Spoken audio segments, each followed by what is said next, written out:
Away pamilya ang isa sa mga tinitignang anggulo sa pamaril sa dalawang pasahero ng bus sa Nueva Ecija. Ayon sa PNP, posibleng sangkot sa krimen ang sariling anak ng babaeng biktima. Nasa frontline ng balitang yan si Mon Gualvez.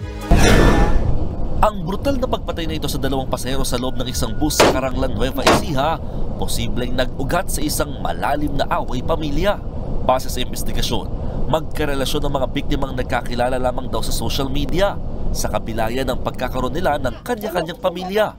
At isa nga sa posibleng persons of interest sa krimen, ang mismong anak ng babaeng biktima.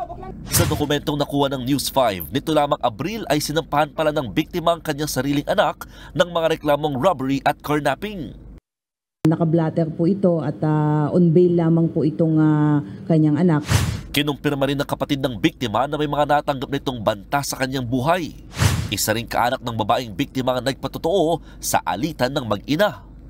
Simula nung galing na ng Canada, parang hindi na yata sila okay yung anak niya. Hindi sila nag-uusap, di ba? Ang pamilya kailangan nandun yung bonding, di ba? Hindi ko na nakikita yun. Sinusubukan pa ng News 5 na makuha ang panig ng anak ng biktima habang tinutugis naman ng mga pulis ang dalawang gunman na hinihinalang mga gun for hire. Well executed yung pagkagagawa nila, sinabayan nila sa sasakyan at saka bumaba sila doon sa lugar kung saan hindi sila madetect ng mga kapulisan.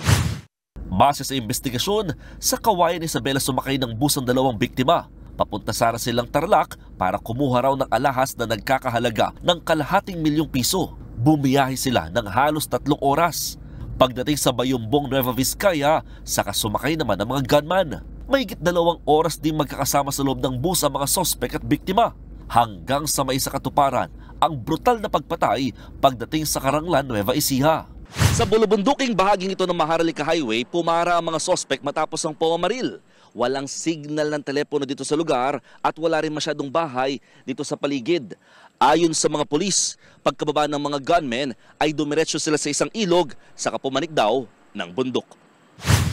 Patuloy ang ginagawang backtracking at profiling ng Nueva Ecija Police. Sa ngayon, nasa kustodiya ng mga pulis ang bus kung saan nangyari ang krimen. Tumangging humarap sa kamera ang driver nito dahil sa labis na takot.